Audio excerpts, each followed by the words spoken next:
The first night she made us sleep down there, I thought it was a game.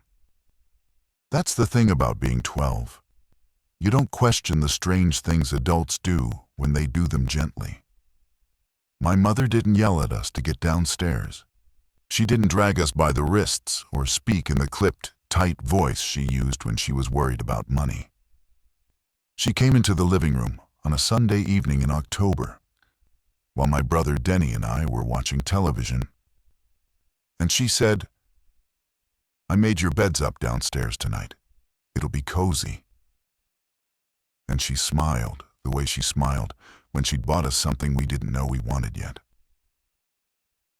Denny was 9. He thought basement sleeping was the best idea she'd ever had. He grabbed his pillow from upstairs and slid down the staircase banister before I'd even stood up from the couch. I was 12, and I was old enough to notice the things that didn't fit. The curtains on the main floor were already drawn. Not the way they were drawn at night when you were just closing out the dark. The way they were drawn when you didn't want anyone looking in. Every window on the ground floor, front and back, side panels too. She'd done it before she came to get us. I noticed, and I said nothing, because noticing things and saying them out loud are two different skills. And at 12, I only had the first one. The basement of our house in Harwick, Pennsylvania, was not a horror movie basement. I want to be clear about that because when I tell this story now, people project that darkness onto it. And it wasn't dark that way. My mother had painted the walls a warm cream color 2 summers before. There was a sectional sofa we'd moved down there when we got a new one upstairs. There were bookshelves, a space heater, a small bathroom with a standing shower. She'd put 2 air mattresses on the floor of the main room, made them up with flannel sheets and the heavy quilts she stored in the cedar chest. A lamp with a warm orange bulb was already on in the corner. There was a plate of crackers and peanut butter on the coffee table. It was designed to feel like a choice we'd made ourselves. I didn't sleep well that first night. Not because I was scared nothing had scared me yet, but because I could hear her moving upstairs for a long time after she'd said goodnight. Footsteps crossing the kitchen floor. The soft thud of cabinet doors closing. The particular silence that falls after someone stops moving and starts standing still. I lay in the flannel dark and listened to my brother breathe himself to sleep, and I stared at the cream-colored ceiling and thought, she is standing in the kitchen not moving. And I do not know why. The next morning was Monday, and she drove us to school like always. She had a travel mug of black coffee and the radio on. And the radio was on the news station, which wasn't unusual for her. She kept it low. I watched her face in the passenger mirror, that thin strip of reflection I'd memorized the geometry of over years of backseat riding, and her face was listening. Not half listening the way adults listen to background radio. Listening the way you listen when you already know what you're hoping not to hear. She dropped us at the elementary entrance, even though my middle school was a separate door. She said it was easier for the turn radius. She'd never said that before. She watched us walk to the building from the car window, and she didn't pull away until we were inside. I know that now for a fact, because I looked back through the door glass, and her car was still there. I didn't tell Denny. He was 9, and some information only weighs something once you're old enough to feel its mass. I carried it alone in my jacket pocket all day, like a smooth, cold stone. My mother knows something. My mother made us sleep in the basement. My mother did not leave until we were inside the building. I didn't know yet what she knew. But I knew she knew it before any of us. By Wednesday, the basement felt normal. That's the trap of routine, even a new and unexplained one. The human body is an expert at accepting what it's handed when what it's handed is repeated often enough and delivered without visible alarm. We came home Monday. We did homework at the kitchen table. We ate dinner. We went downstairs. We came home Tuesday, same sequence. By Wednesday, Denny was calling it the fort. He'd arranged the sofa cushions into a barrier system along one wall and had moved his entire Lego collection down from his bedroom. I'd brought my books. My mother had placed a second lamp down there, and the small Bluetooth speaker from her bedroom, which she set on a shelf and left. She didn't take it back upstairs. That detail mattered. She was furnishing the basement for a longer stay than she was admitting. I was sleeping better by Wednesday, which shames me now in a specific way I'll explain. Sleeping better meant I'd stopped listening for the upstairs sounds. It meant my body had accepted the arrangement and stopped treating it as data. I want to go back and shake that girl by the shoulders. Keep listening, I'd tell her. The sounds upstairs are the only honest thing in this house right now. But I was 12, and my body wanted comfort more than it wanted answers. And the flannel and the orange lamp and the sound of Denny narrating his Lego battles were comfortable. So I let myself have it. What I didn't let go of was watching her face. My mother's name is Carol. She was 41 that October. She had dark hair she kept cut to her jaw and a kind of stillness about her that I used to think was calm and later understood was discipline. She was not a warm in the conventional sense mother. She was not a hugger, not a you can tell me anything mother. She was a competent mother, a careful one, a mother who taught by doing rather than explaining. She could fix the car, recalk a bathtub, identify a sick tree before it fell. She was not the kind of woman who furnished a basement with flannel quilts for no reason. Wednesday dinner, I watched her eat.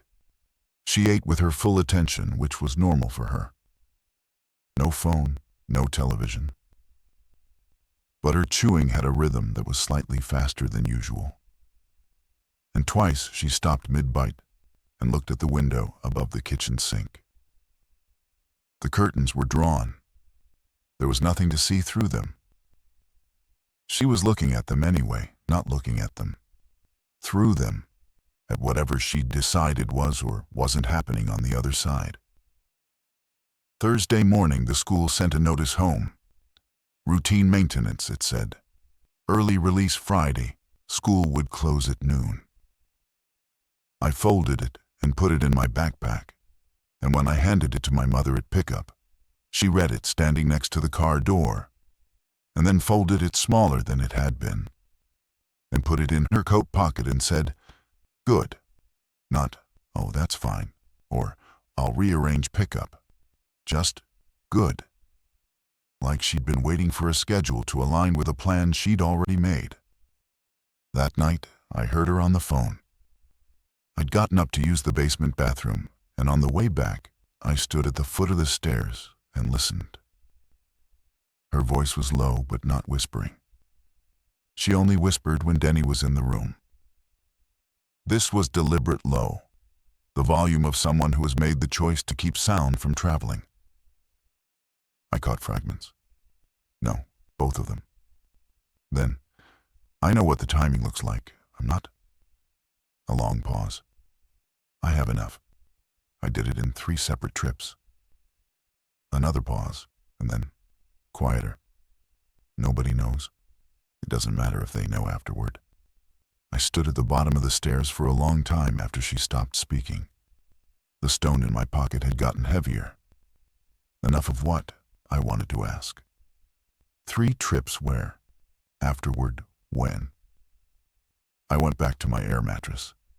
I did not sleep. I lay there in the orange dark, and I listened to my brother breathe.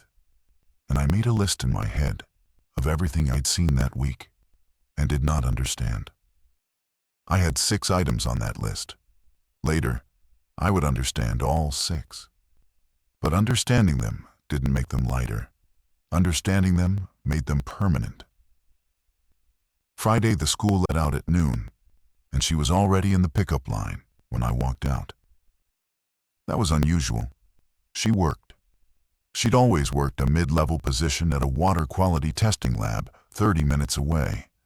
the kind of job that didn't accommodate spontaneous half-days without planning. On ordinary early releases, she arranged for the school's aftercare program to hold us until she arrived at a regular time. Today she was first in the pickup queue, engine running, in a coat I didn't recognize, a heavier one. Dark green canvas, with deep outer pockets that sat low and full. I collected Denny from the elementary entrance, and we climbed in. The back seat had things in it. Not boxes or bags, she'd covered them with the old wool blanket we kept in the car for soccer games. I reached back to feel the edge of what was underneath, and she said without turning, "Don't, Maura." That was all. Not meanly. Just a closed door, spoken flat. My name is Maura. She only used it when a sentence had a boundary in it. I sat forward. Denny hadn't noticed the blanket. He was talking about a project, something involving dioramas and the water cycle. And my mother answered him in her half-present way, the responses just full enough to keep him talking. I watched the route. She didn't take the highway. She took the back roads home, the ones that ran through the low agricultural land between our suburb and the tree line. The roads I associated with spring detours when flooding closed the faster route. There was no flooding. I checked the sky, which was flat and gray and ordinary. There was no reason for the back roads, except to avoid something along the main corridor. I didn't ask. I was still carrying the stone, not throwing it. At home, she started unloading the car before we'd put our backpacks down. She made 2 trips from the garage to the basement. Carrying things I didn't see clearly, she moved with a briskness that angled her body away from my line of sight. On her second trip, I followed her as far as the basement door and looked down. She was stacking things along the far wall, in the space beside the water heater. Flat containers, the kind with interlocking lids. She had 8 of them, visible, the same matching color, the kind you bought in a set. She heard me on the stairs and looked up without surprise. "Go watch your brother," she said. "What's in those?" "Supplies." "For what?" She looked at me for a moment, not the way she looked at the curtained windows, but directly, with the full weight of her attention. My mother's eyes were dark and steady, and in that moment they held something I had never seen in them before. Not fear. Something adjacent to fear. On the side that fear becomes once you've moved through it and arrived at action. Resolution, maybe. Pre-grief. "Maura," she said, "go watch your brother." I went. I watched my brother. I didn't ask again. Not because I was afraid of the answer, but because I understood, in the wordless animal way that children sometimes understand things their vocabulary hasn't caught up to yet. That she was going to tell us exactly as much as she'd decided to tell us. And that asking before she was ready would not accelerate the timeline. Only whatever she was waiting to happen would do that. Friday evening, she made a meal that took 2 hours, a full pot of chili, a double batch of cornbread, a separate pot of rice cooked and then cooled into a flat container. She cooked everything from scratch and portioned it into containers and carried them downstairs. She made our plates first, upstairs, and we ate at the kitchen table. She ate almost nothing. She moved the food around with practiced patience. When Denny was done and had gone to brush his teeth, she looked at my plate instead of my face and said, "Tomorrow we stay downstairs all day." "All day?" "Yes." "Why?" She picked up her fork. She took 1 bite. She set the fork back down. "Because I'm asking you to." That night, from the bottom of the stairs, I heard the television. She'd turned it on in the kitchen, the small one that usually only ran for weather. The sound was low and urgent, the specific low-urgency cadence of a news anchor delivering developing information. The kind of broadcast tone that meant the story was still moving, and nobody had the full shape of it yet. I stood there, for what felt like a long time. I heard the words hospital and containment and isolated incidents, and I didn't know then what I know now. But I knew enough to understand that the stone I'd been carrying all week was not just a stone. It was a key. And my mother had known what door it opened for days before anyone else in Hark, Pennsylvania thought to look for the lock. Saturday, she locked the basement door from the inside, not the main door at the top of the stairs. There was a secondary door. I hadn't thought about the old coal cellar access in the back corner. A flat, heavy door set into the foundation wall that opened onto the side yard. I'd never seen it used. It had a sliding bolt on the inside. And Saturday morning, while Denny and I were eating cereal on the sectional, she crossed the basement floor without explanation. And threw that bolt with the finality of someone who'd been planning the gesture for days and was simply arriving at its moment. Denny looked up from his bowl. "What's that for?" "Draft," she said. He accepted this completely. He was 9, and the word draft meant cold air coming from somewhere. And cold air coming from somewhere was a reason to close a thing. And that was the end of his inquiry. I watched her check the bolt twice with her thumb. She'd also bolted the door at the top of the stairs. I'd seen her do it when she came down a surface bolt she'd installed recently, because the hardware was still bright. None of the oxidation that collected on the older fixtures in the basement. New hardware, installed in the last week, pre-planned. I ran the list of things she'd done before we knew there was anything to do, and the list kept growing.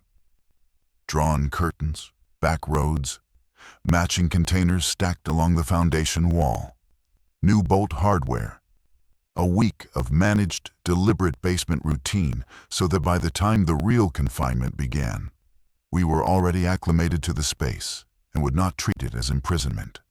She hadn't tricked us. She'd prepared us. The distinction matters, and it took me years to understand why it matters, and longer still to decide whether it was enough.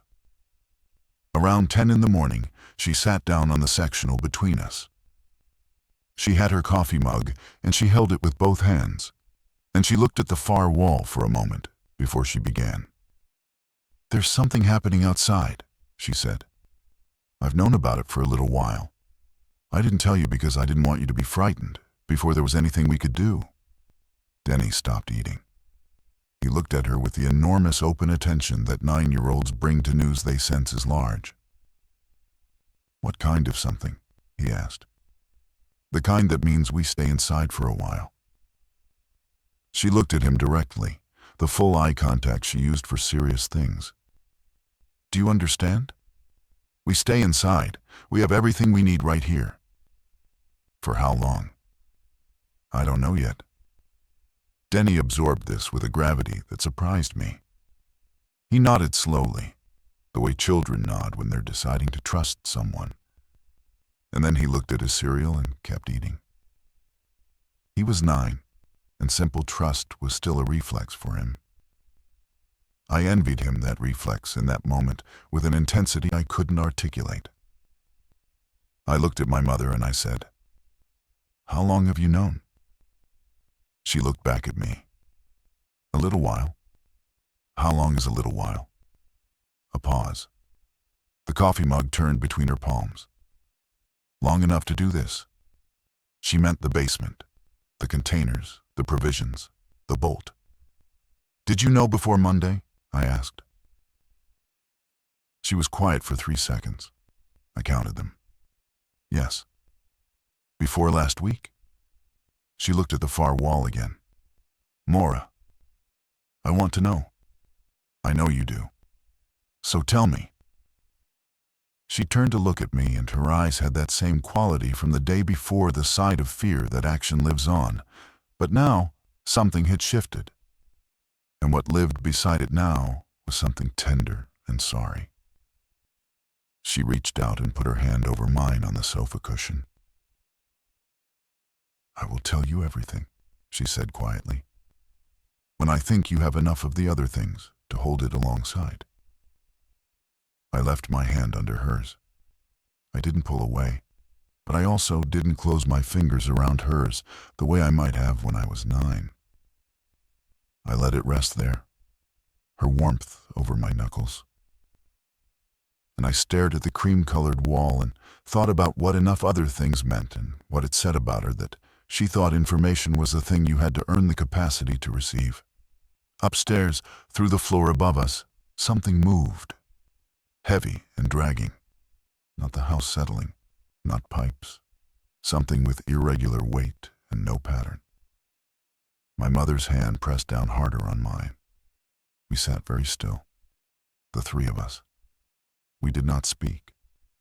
We listened to the sound move across the kitchen floor above us and stop near what I calculated was the window over the sink, the same window she'd watched through drawn curtains for 5 days. And then it moved away, and the house was quiet again. Denny whispered, "Mom." "I know," she whispered back. "Is that?" "Yes." "What do we—" "Nothing," she said. "We do nothing. We stay quiet, and we stay here." Her voice had not changed in register, not by a single measured degree. She had practiced being calm the same way she had practiced everything else. "That's all we have to do. Just this. Just quiet." The cereal went soft in the bowls.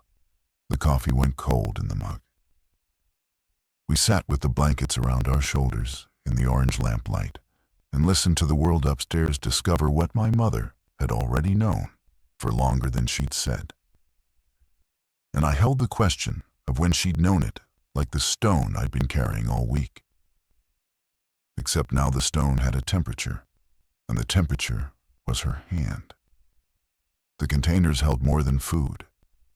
I didn't take full inventory until Sunday morning, when she let us open them one at a time, and she walked us through the contents with the methodical calm of someone teaching us a new system, which I understood later was exactly what she was doing. Not showing us supplies, giving us a curriculum for the weeks ahead, structured around objects rather than words. The first 4 containers were food, but not arbitrary emergency food, not the panicked grab of someone who'd run to the store in a crisis. These were organized by category and caloric density. Dry goods in 1, rice, lentils, oats, dried chickpeas, pasta in sealed bags. Canned goods in the 2nd, labels facing outward, arranged by protein and vegetable and fruit. The 3rd held what she called secondary nutrition nuts, dried fruit, honey in dark glass jars, protein powder in a sealed bucket, vitamin supplements sorted by type into small labeled bags. The 4th was cooking infrastructure. A single burner propane camp stove, 6 propane canisters, a heavy stainless pot, a cast iron skillet, a manual can opener, a lighter, and a box of waterproof matches. She'd thought about the sequence of failure. If the stove ran out, the matches. If the canned goods ran low, the dry goods. If water pressure failed, and she expected it would, the 5th container held this: 48 liters of bottled water, a hand pump water filter, 12 water purification tablets, and 2 collapsible water containers I recognized from a camping trip 3 years before. The 6th container was medical. I want to describe it carefully because its contents told me something about the scope of her foresight that the food hadn't. There were standard first aid materials, gauze, antiseptic, bandages in multiple sizes, medical tape, disposable gloves in a sealed box. There was a suture kit, still in its sterile packaging.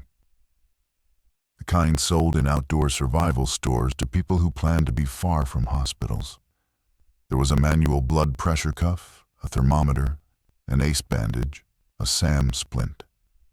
There were prescription medications in orange pharmacy bottles with her name on some and our names on others, a month's supply each, I'd later learn, of every routine prescription the 3 of us took. There was a bottle of ibuprofen large enough to last months, and a separate, smaller bottle she put on a high shelf and said was for emergencies and wasn't touched until the 3rd week. The 7th container held tools, a hand-cranked flashlight, battery-powered lanterns with extra batteries stored alongside them, a multi-tool, a handsaw, a hatchet with a rubber grip, a coil of nylon rope, 100 feet, a tube of silicon sealant, a box of assorted screws, and a manual screwdriver set, 2 heavy-duty padlocks with keys labeled on orange tape, a folded, hand-drawn floor plan of the house, every room, every window, every door, every load-bearing wall, her handwriting, her measurements, done from memory or from study, I couldn't tell which. The 8th container held documents. This one she opened last, and she opened it herself, and kept it angled so we could see but not reach. Birth certificates, social security cards, medical records, the deed to the house, insurance documents, cash. I didn't count it, but it was substantial, bound in rubber bands, different denominations. A thumb drive on a lanyard with a sticky note label. Copies. A sealed letter with my name on it, and a sealed letter with Denny's name on it. And she put those back in the container before I could look at them longer. Sealed letters with our names on them.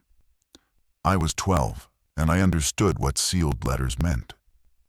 They meant she had planned for an outcome in which she was not here to tell us herself. Denny had drifted back to the Legos during the medical container reveal. He was building something complex and murmuring to himself. And the names on the letters didn't register for him. I watched her fold them back inside and close the lid, and I said nothing. She caught me watching. She held my gaze for a moment, and then she said, very quietly and very directly, "Those are old. I wrote them 2 years ago when I had a health scare. They're not for this." A pause. I just never moved them. I nodded. I filed this in a separate place from the stone, in the part of my mind where things lived that I believed, but also doubted and had no way to verify. She fed us oatmeal with dried fruit and honey from the camp stove. The propane hissed, and the flame was blue and small in the basement air. And the smell of the oatmeal was the most ordinary thing that had happened in 6 days. Denny left his Legos and ate 2 bowls and asked if there was brown sugar. There was. She'd thought of that too. By Sunday afternoon we heard the neighborhood. Not voices, sounds without voices, which is its own distinct category of information. A car alarm running for 40 minutes and then stopping, not being turned off, just running down. The distant percussion of something breaking, not a crash, a sustained sound, like a structure giving way in stages. Twice, what might have been shouting, too far and too muffled to decode into words. Once, unmistakably, something that Denny identified as a dog barking, and then not barking in a way that made him look at my mother with a question he didn't complete. She was monitoring. I understood this by watching her. She had a specific stillness she adopted when she was listening to the above-floor sounds, a cessation of all non-essential movement, eyes slightly unfocused, the concentration behind them entirely redirected to the acoustic data coming through the floor joists. She did this at irregular intervals, breaking off from whatever she was doing, cooking, reading, helping Denny with a jigsaw puzzle she'd found on the bookshelf, to go still and collect information. I started doing it too, mirroring her at first, then genuinely. The basement had its own acoustic signature that I was learning the way you learned a new room when you'd been in it long enough, which sounds were the house and which sounds were new. The water heater, the particular groan of the floor above the laundry area when weight moved across it. The difference between the settling contractions of the foundation and the irregular weight of something with a body that had no pattern and no purpose to its movement. Sunday evening, she made the determination, based on criteria she didn't share, that the above-floor movement had been absent for long enough to attempt a check of the ground floor. She did not take us. She took the hatchet from the tool container, and she unbolted the basement door at the top of the stairs, and she was gone for 6 minutes. I counted. Denny sat next to me on the sectional, and we both counted.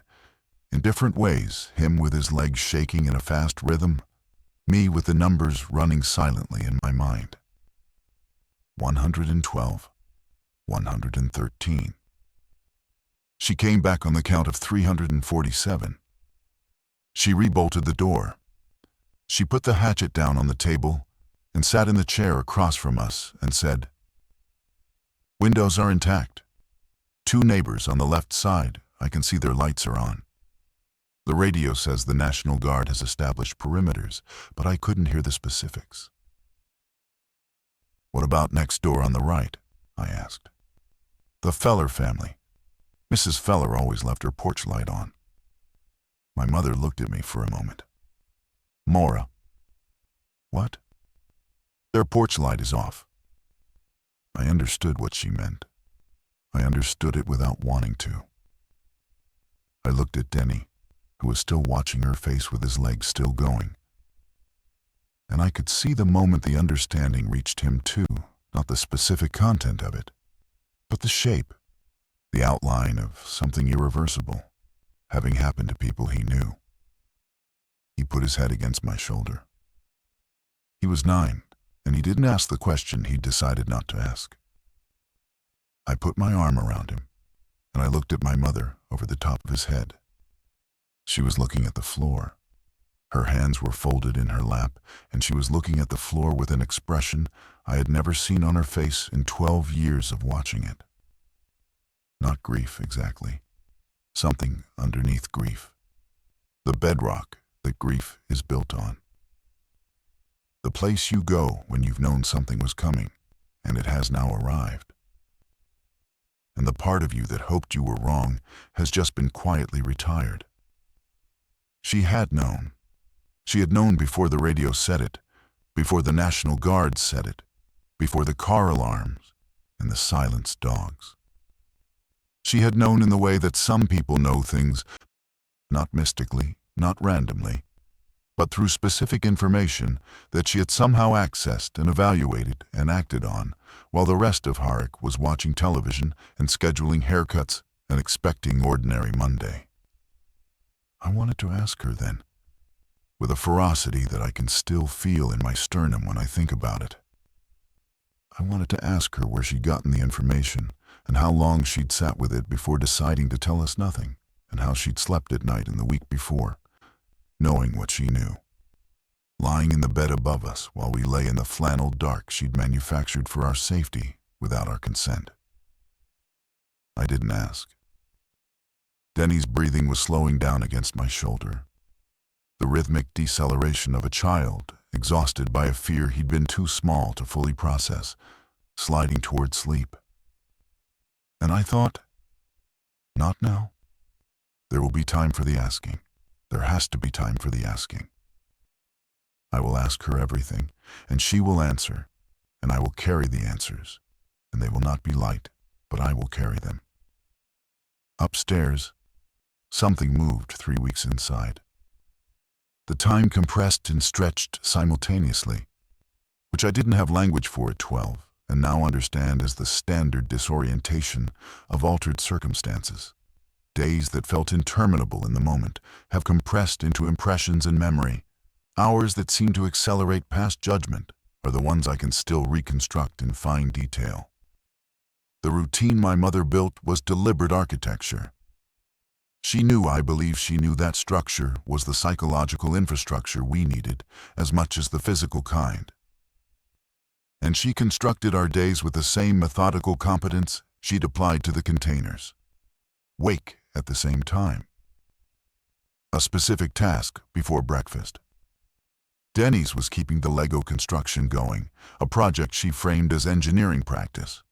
Mine was journaling, which she presented as memory keeping, and which I understood was also emotional drainage. She was managing our inner weather with the same efficiency she managed our caloric intake. Lessons after breakfast. She was not a homeschool parent in normal life, but she approached curriculum with the same spare competence. Math problems on paper, writing prompts.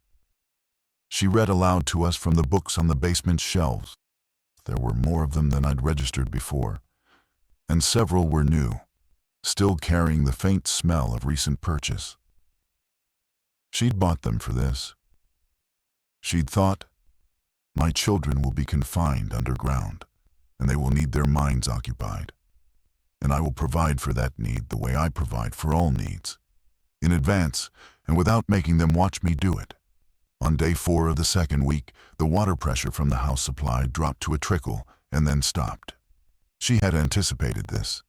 She transitioned us to the stored water without ceremony, a matter-of-fact explanation of the rationing system, how many liters per person per day, what it was used for, and in what order. Drinking first. Cooking. Minimal washing.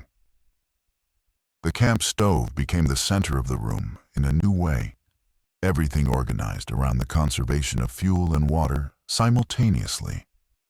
On day 6 of the second week, Denny got sick. Not outbreak sick, I want to be clear. And I need you to understand how clearly I watched him for symptoms, because my mother was watching too.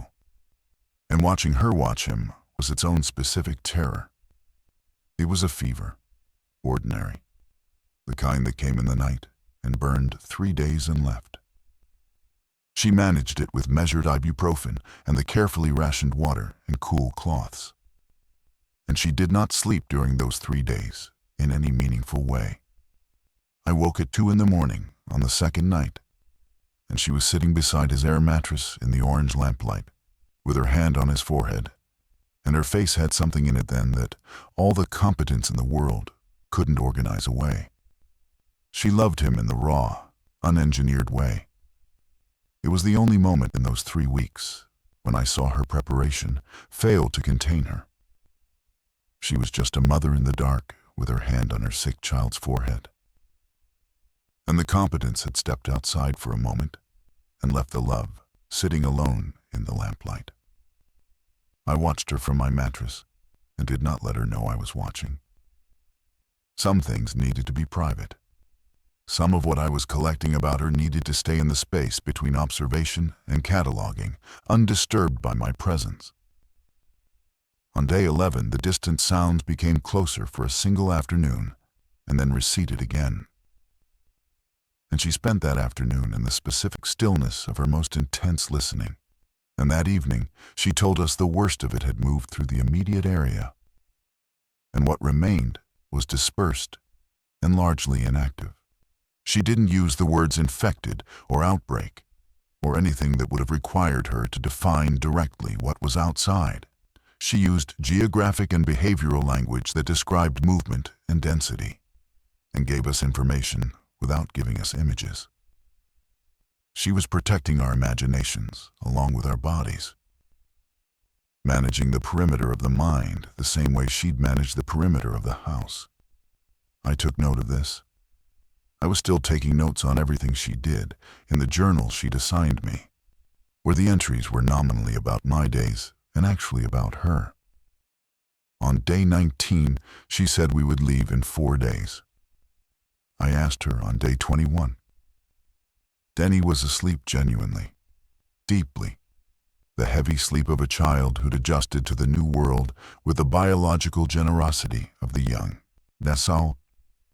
It was past midnight by the camp stove clock, and my mother was doing her rationing math by lamplight. And I sat down across from her at the table, and I said, "Tell me now." She didn't look up from the notebook immediately. She made one more mark. Then she capped the pen and set it down, and looked at me across the small table in the basement of our house in Harrick, Pennsylvania. And she said, "All right." I waited. She organized something in her mind. I could see it. The way she sorted information into the order she wanted to deliver it, which was another form of engineering. Then she said, "I work in water quality testing. You know what that means in general terms. What you don't know is that for the past 8 months, I've been running a secondary analysis for a federal contractor that monitors specific biological markers in municipal water systems." I was 12, and I understood approximately 60% of this sentence. The 60% was enough. "The markers changed," I said. Specific markers appeared that weren't supposed to be there, in a pattern across multiple municipal systems across 3 states, starting in late August. The pattern was anomalous. It indicated a biological agent, not a chemical contaminant. A biological one moving through the water infrastructure in a distribution pattern that suggested either a natural spread or an intentional introduction. "And you told someone?" "I filed reports. There were meetings. There was a period of verification, cross-referencing, dispute." She paused. "The people above me had their own people looking at the same data. There was disagreement about what it meant. There was more disagreement about what to do about it. But you knew what it meant." She looked at me steadily. "I had a strong hypothesis. I did not have certainty." "When did you have certainty?" "October 9th. 9 days before the outbreak. 9 days before the radio said anything. A data set came through from a northeastern system that confirmed the spread pattern and the biological profile. At that point, I understood that what was coming was not containable at the infrastructure level." "October 9th, I repeated.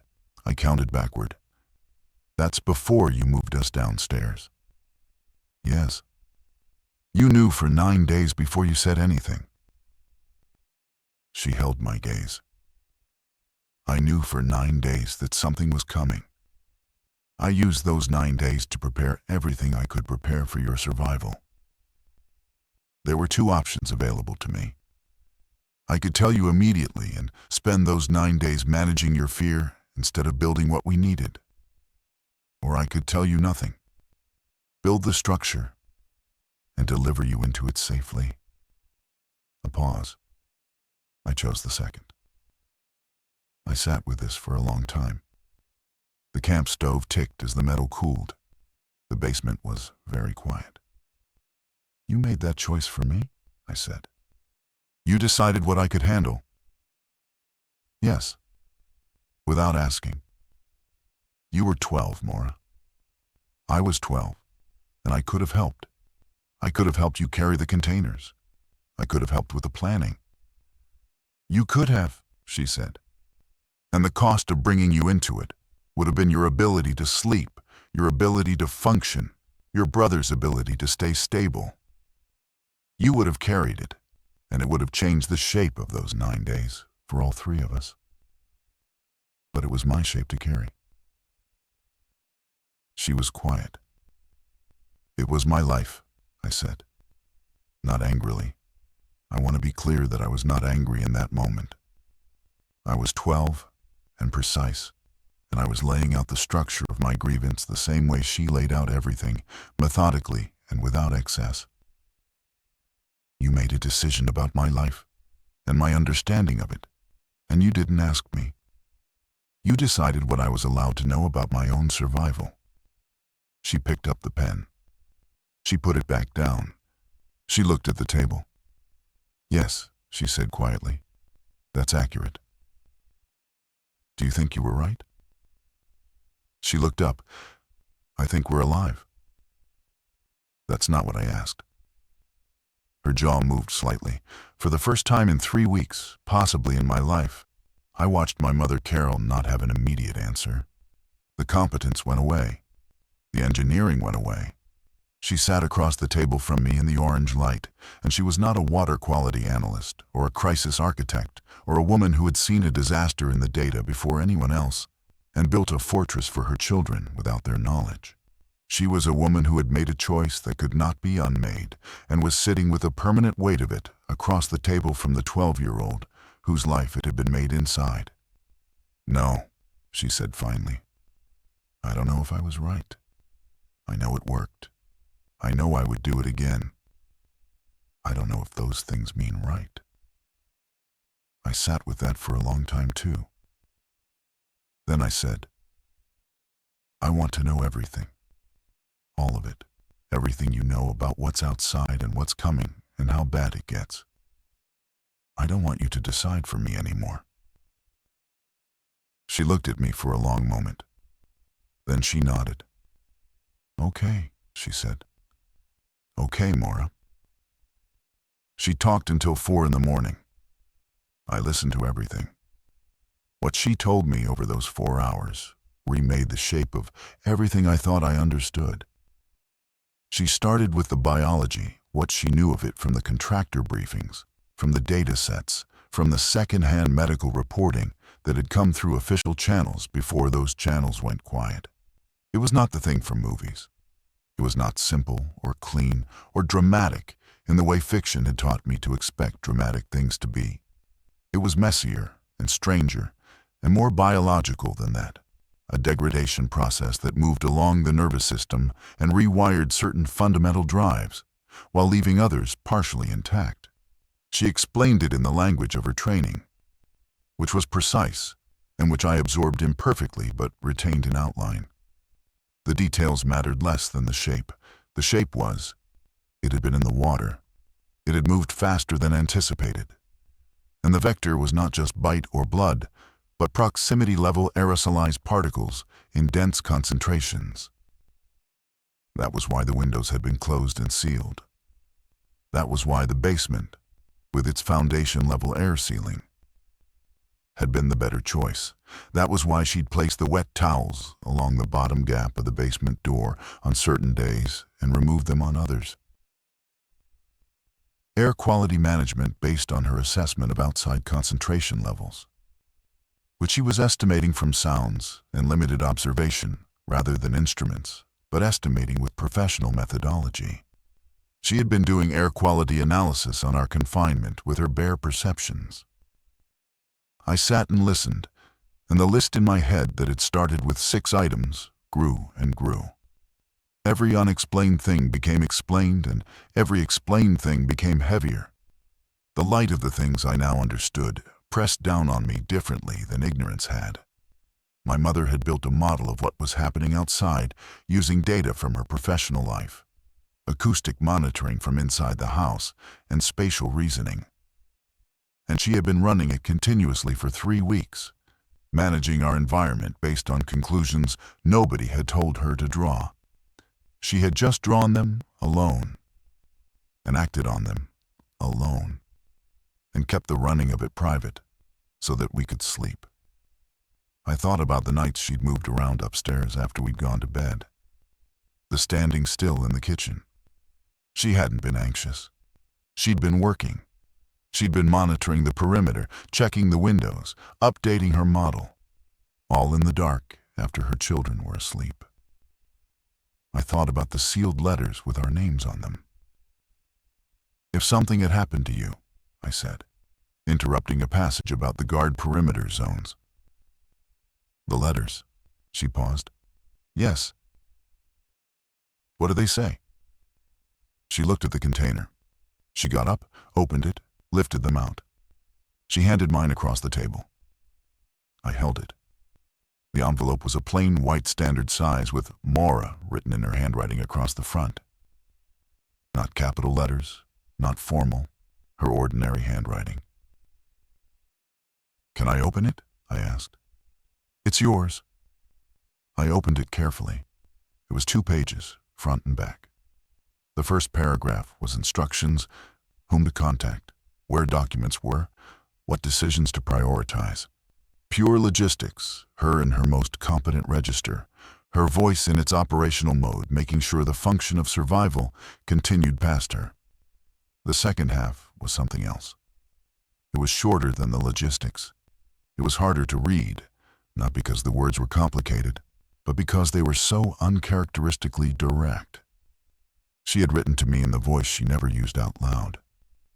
The voice underneath the stillness and the discipline and the engineering. The voice that said, I see you. I see who you are. I see the way you watch and carry and understand and do not say. I read it twice. I folded it and put it back in the envelope and held it in my hand. I didn't say anything for a while. Neither did she. Then I said, You wrote this assuming you wouldn't be here. Yes. But you're here. Yes. So say it, I said. Whatever's in that letter, say it to me now. You're here, so say it. She looked at me across the table. In the orange lamplight in the basement she had built for us, at 4 in the morning of day 21. She opened her mouth once and closed it. Then she said the things from the letter, not word for word, but the same things, the see you things, the things she'd apparently decided could only be safely said in writing to a version of me who would never be able to look back at her while she said them. I let her say them. I looked at her while she said them. It was the hardest and most necessary thing that had happened. In 21 days, day 22, she showed me the calendar. Not a guess at the date or a rough count. An actual calendar she'd been keeping in the notebook alongside the rationing math. Every day marked, nothing skipped. She pointed to the current date and then to the date she'd circled in red. We leave the 25th, she said. Dawn, specific window. Why the 25th? She explained the logic. The dispersal pattern of the infected tended to contract during certain temperature and light conditions, her observation over 3 weeks, not guaranteed, but statistically meaningful in her assessment. The 25th fell within a projected low-activity window. The car was in the garage, which connected to the basement through a door she'd kept sealed and secured. The gas tank had been full when the collapse started. She had a route. Where are we going? My sister's property. Your Aunt Linda's farm near Kittening, 47 miles northeast. Rural, elevated, defensible perimeter. She knew I was coming. A pause. We've been communicating. How? There had been no phone calls, I'd have heard. She reached into the pocket of the green canvas coat and produced a small, handheld radio.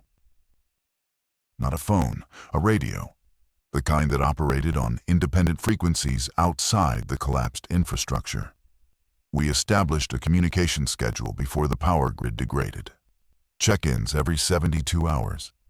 She's there. She's safe. She has others with her. I processed this. My mother had an exit plan that predated the week before the basement. She had a communication protocol and a destination and a scheduled departure. She had a sister 20 minutes from a farm who was safe in waiting because she and my mother had established a protocol, because my mother had known far enough in advance to make those preparations. Did you tell Aunt Linda before you told us? The pause was minimal. Yes. I absorbed this. She needed to prepare too, my mother said. And she's an adult. I understood the distinction she was drawing. I understood it. And I disagreed with it. And I had enough of a relationship with my own disagreement now, after the 4 a.m. conversation. And the letter to hold them both at the same time, without the disagreement canceling the understanding. Okay, I said. Tell me the route. She spread the hand-drawn map on the table. She walked me through it.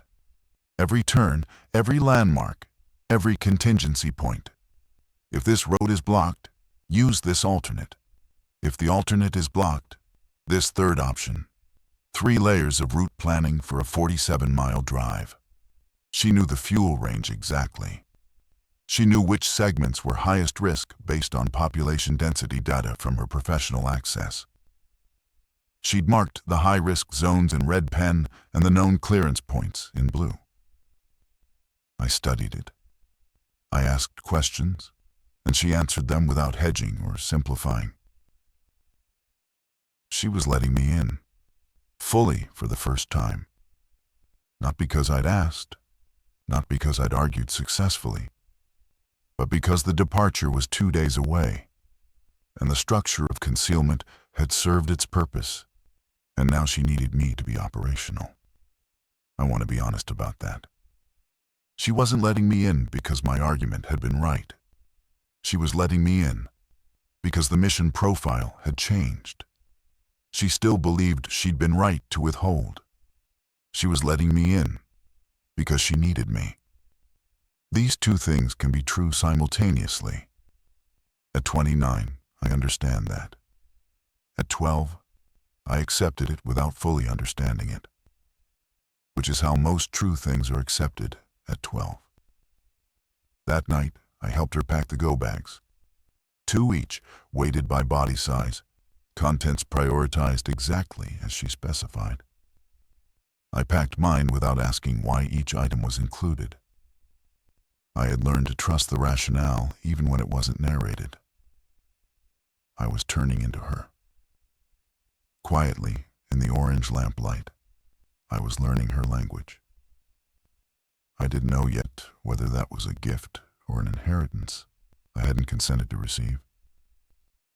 She woke us at 5, not loudly, the way she'd always woken us, a hand on the shoulder, steady pressure, her face close when we opened our eyes, so that the first thing we saw was a known and familiar thing. She'd always understood that the transition from sleep to waking was a vulnerable boundary, and she crossed it with care. Denny was up and moving within 2 minutes, pulled into function by the specificity of the plan she'd explained the night before. He put on his layers as instructed, 2 base layers, outer shell, the specific boots she'd set out. His go bag was already packed.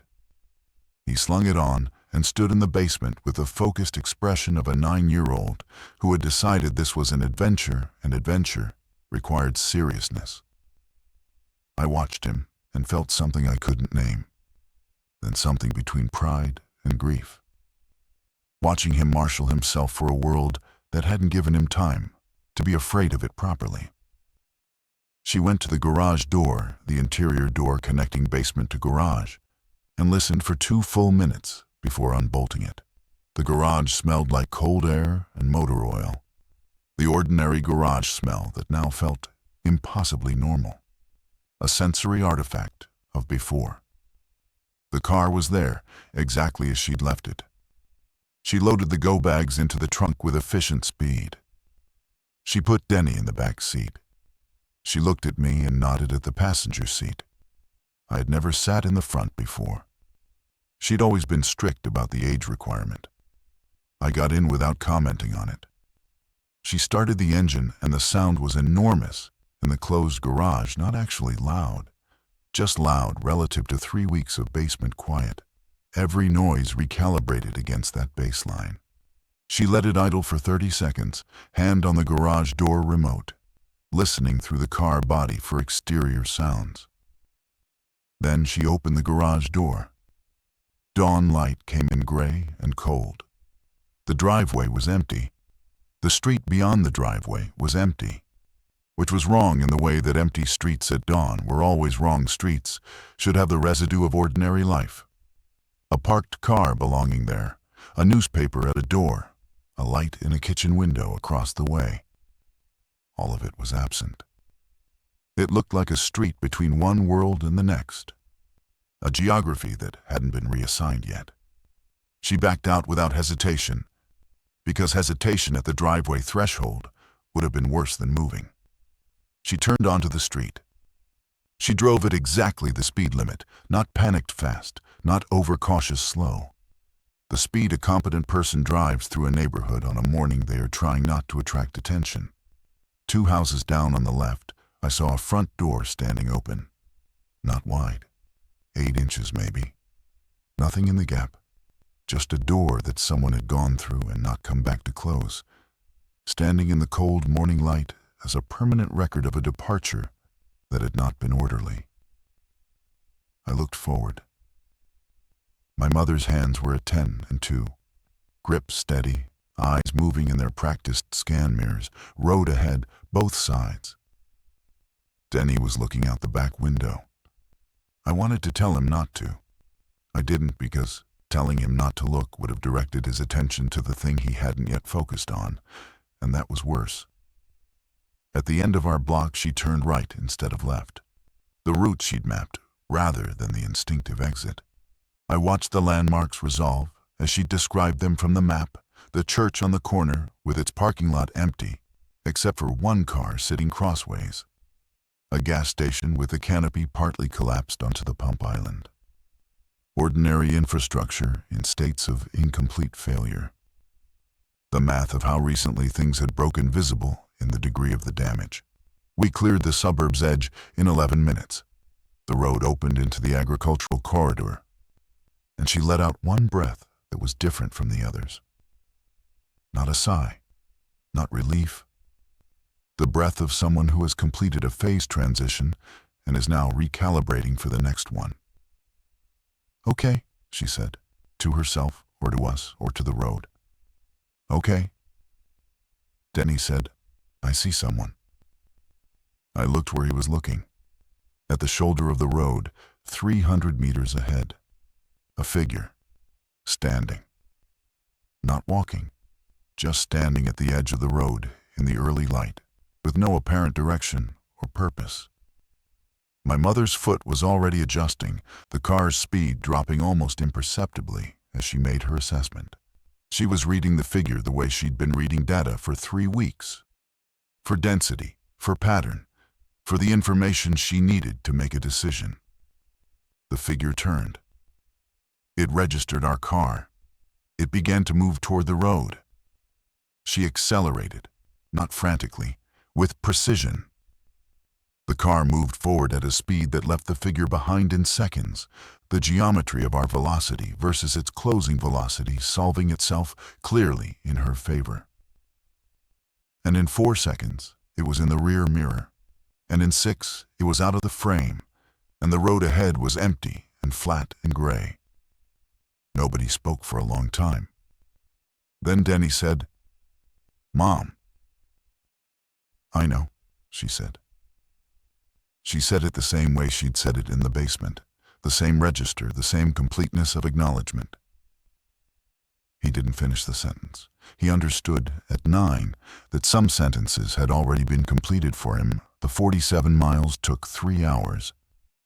Not because of distance, because of the 3 points on the route where she slowed to a near stop and reassessed.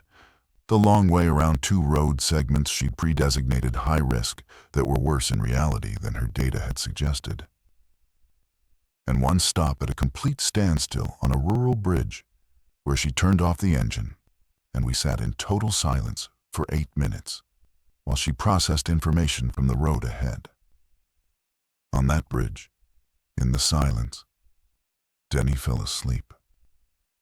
The adrenaline architecture his 9-year-old body had constructed since dawn couldn't sustain itself past the warmth of the car and the post-stress depletion.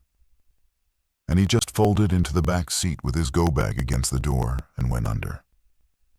My mother and I sat in the front in the bridge silence and watched the road. "What did you see?" I asked. "Density ahead, a pocket." She was looking at the road with her operational stillness. "We wait and see if it shifts. And if it doesn't, the alternate route adds 31 minutes. I looked at the road with her. The morning light was fully up now, thin and white, the kind of light that made everything look slightly overexposed. The road ahead was tree-lined. The tree line close on both sides for a half-mile stretch before it opened again. Nothing visible, nothing moving. "How do you know there's density there?" I asked. She pointed. A vehicle on the shoulder, 50 meters in, engine running. I could see the exhaust vapor. That car ran as far as it would go and stopped. Nobody got back in. A pause. That means the people in it encountered something between there and here and didn't come back. The vehicle is the data point. I stared at the exhaust vapor rising in the thin morning air. She'd seen it before I had, and extracted a full situational assessment from it. This was her. This was what it looked like from the outside when she applied her mind to a problem. I'd been watching it for 3 weeks from below, and now I was watching it in real time, and the competence was not comforting. It was almost alarming. The way it erased uncertainty. Things that would have frozen me, she processed into decisions in seconds. After 6 minutes, the road surface ahead shifted. Movement at the tree line on the right, not the infected. An animal, a deer breaking from the trees and crossing at a run, moving westward. She watched it go. Displacement, she said. Something's moving westward through the trees. She started the engine. We go now. She was using the deer's behavior the way she used all data. Every moving thing in the environment was information. The deer told her something was driving westward through the trees, which meant the road ahead of us was clearing in that direction, which gave us a window. We moved. The stretch of road was exactly as she'd read it, the vehicle on the shoulder, the trees close, nothing blocking the road surface itself. We cleared it in 2 minutes. She had used a deer to navigate a zombie corridor. I didn't think this in those words at the time. I'm using those words now, at 29, because they're accurate, and because the absurdity of them honors the specificity of what she did.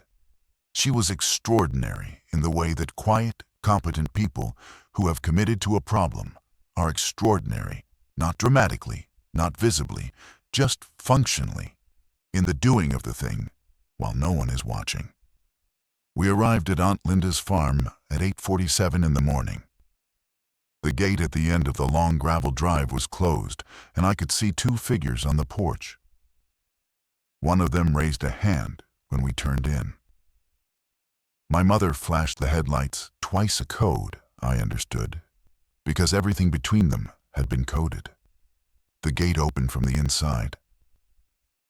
I looked over at my mother as we drove up the gravel, and her face had done something it almost never did. Not smiled exactly. Released. Something in the set of the muscles around her jaw and eyes had let go of the holding position they'd occupied for 25 days, and the result was a face I almost didn't recognize, softer and older and present in a different way. She looked diminished, and I loved her more for it. Aunt Linda's farm held 7 people when we arrived, and would hold 11 by the end of that week.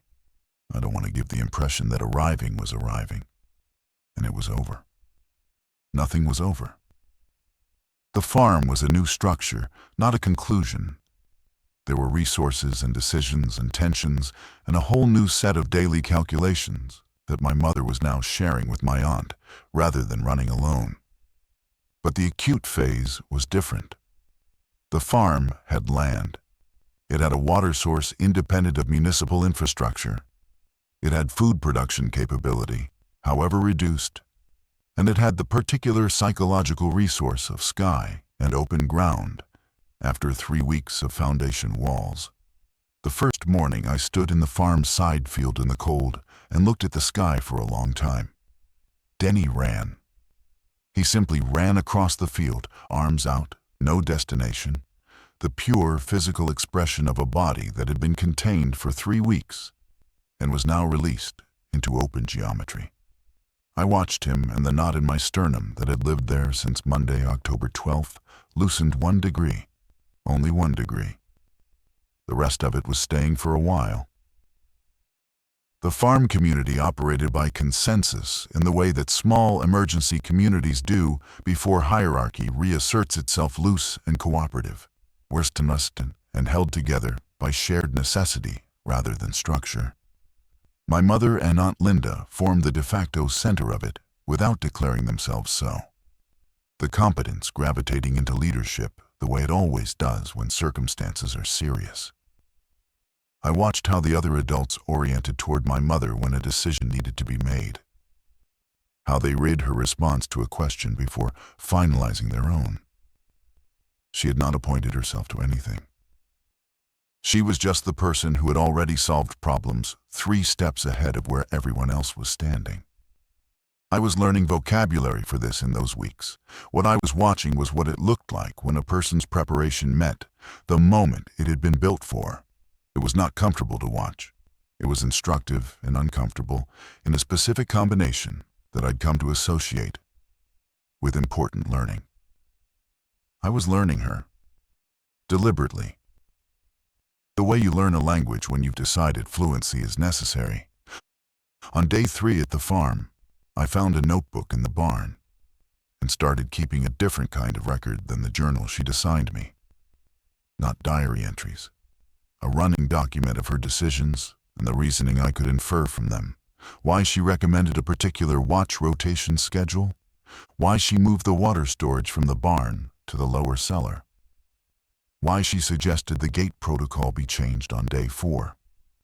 I wrote down the decision, and then I wrote down what I thought the logic was. And then I went back to my notes after the outcome became clear and graded my own inference. I was correct 60% of the time. Later, it would be higher, but 60% at 12. Self-taught, using a mother I'd been studying for 3 weeks as the primary text. One afternoon, I showed her the notebook. I didn't explain what it was. I just handed it to her and watched her face while she read the first few pages. She read for a while. Her expression didn't change, but something behind it moved. She handed it back. "You got that one wrong," she said, pointing to an entry about the water storage decision. The logic was temperature, not security. The lower cellar maintains a more stable temperature for the water containers. It wasn't about access protection. I thought it was about keeping it away from the entry point. That was a benefit, not the driver. What's the difference? She looked at me. The difference between a driver and a benefit is the difference between the reason you make a decision and a reason you tell yourself you made it. You need to know which is which in your own mind, or you'll start believing your own convenience framing. I wrote this down while she watched. "Keep going with it," she said. She walked away. That was the closest she came to telling me she was proud of me, in all the months that followed and all the years since. Keep going with it. From her, in that context, it was a complete and adequate thing to say. 6 weeks after we arrived at Aunt Linda's farm, I found the document. It wasn't hidden. That's the detail that still sits in me with a particular weight. It was in the green canvas coat she hung on the hook by the barn door every morning when she went out to do the water check. I was looking for her gloves, which I'd borrowed and left in her coat pocket. I reached in past the gloves, and my hand found paper folded, dense, official in its texture. I pulled it out. It was a memo, printed on federal contractor letterhead, dated September 27th. Her name was in the distribution list. The subject line read, "Potential Public Health Advisory Biological Marker Analysis, Eastern Distribution Network's Preliminary Findings." I read it in the cold of the barn door, standing with her gloves in one hand and the memo in the other. The preliminary findings confirmed a biological contamination profile in the water systems of 7 northeastern states. The memo recommended immediate advisory escalation to federal public health authorities. It listed, in the formal language of official documentation, the exact profile and spread pattern my mother had described to me at 4 a.m. in the basement. In the clinical language of institutional caution, it acknowledged that the timeline of natural spread versus intentional introduction was undetermined, and at the bottom, in the section marked Distribution Action Recommended, in bold print, All personnel with access to this document are advised not to discuss the contents outside official channels, pending verification by federal health authorities. She'd been told not to tell anyone. She'd been told specifically, in writing, not to say anything until the officials decided the time was right. And she had read that instruction and looked at her children and her sister and her water storage containers and her sealed letters. And she had made a different calculation. She had violated the memo, and she had saved us. I stood in the cold barn doorway for a long time with the document in my hand. The field behind me was frost pale in the morning light.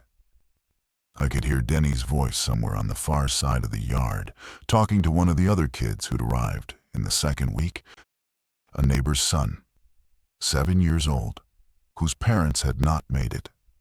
Denny had taken this child under his wing with an instinctive generosity that came from somewhere I recognized as hers. I folded the memo back along its original creases and put it in my own coat pocket. I thought about what it meant. She'd had official instruction to remain silent, and she'd weighed it against her own assessment of what was coming, and her own knowledge of what silence meant for 3 specific people. And she'd chosen those 3 people over the institutional directive. Without fanfare, without telling us. She'd made the largest possible version of the choice I'd been arguing with her about, the choice to decide what we needed without asking us. And she'd made it at the level of a federal memo rather than a bedtime conversation. And the consequence of that choice was that we were standing in a frosty Pennsylvania field instead of what the memo, in its careful institutional language, would have allowed. I thought, she broke a rule to save us, and she broke another rule not to tell us. And she was wrong about the second one, and I don't know if she was wrong about the first. I thought about keeping the memo from her, to understand how she felt when information was withheld for someone else's idea of the right moment. I thought about it for exactly 30 seconds. Then I rejected it, because becoming her worst habit to prove a point about her worst habit was the kind of logic that felt satisfying and was actually just a wheel. That evening, I put the memo on the table in front of her at dinner. She looked at it. She looked at me. She picked it up and read it as though checking that it was the document she knew it was. And then she set it back on the table between us. "You were told not to tell anyone," I said. "Yes." "And you told Aunt Linda?" "Yes." "And you prepared everything for us?" "Yes." I looked at the memo, then at her. "I'm not asking you to justify it. I understand why you did it." I paused. "I just want you to know that I know. All of it. The whole shape of it. What you were told, what you chose, and why." She looked at me for a long time. "All right," she said finally. "And I need you to know something back," I said. She waited. "You were right to break the memo. You were wrong to keep us from knowing. Both of those things are true at the same time." I looked at her steadily. "I need you to sit with that. Not argue with it. Just sit with it." She looked at the table. She was quiet for a long time. Long enough that Denny finished eating and wandered off. And the dinner sounds from the rest of the farm receded, and it was just the 2 of us at the table with the memo between us. "Okay," she said. So quietly I almost didn't hear it. "Okay," I said back. I took the memo. I put it in the notebook with my decision records. I've kept it there for 17 years. I am 29 years old, and my mother is 60, and she lives 20 minutes from me. We talk on the phone every Thursday, sometimes about logistics, sometimes about nothing. She is still the most capable person I have ever known, and I have never fully decided whether to be grateful for the architecture of that week or to grieve the girl who wasn't allowed to know she was walking into one. What I know is this: she looked at the data, and she chose us over the instruction, and she chose protection over transparency. And she was right about survival, and wrong about trust. And both of those things live in me as a permanent double structure, load-bearing in the same building. I have her coat now, the green canvas one. It fits me. I wear it when I need to think clearly, and I don't examine that too closely. Denny is 32. He builds things, actual things, with his hands. A carpenter in a good way, not a compensatory one. He doesn't remember the basement the way I do. He remembers it as the fort. Sometimes I think that's better. Sometimes I think I would trade everything I understand for the version of those 3 weeks that was just warm light and Legos and a mother who made good oatmeal. I keep the memo. I keep the notebook. I keep the stone. What she gave me was survival and a template, and a debt I cannot pay to a woman who would refuse payment anyway. What she withheld was 9 days of knowing my own life was at stake. I love her for the first thing. I have forgiven her for the second. Forgiveness and understanding are not the same thing, and I'm still learning the difference. She made us sleep in the basement a week before the world broke open. She never told us why. Now I know every reason. I carry them all. They are not light, but they are mine.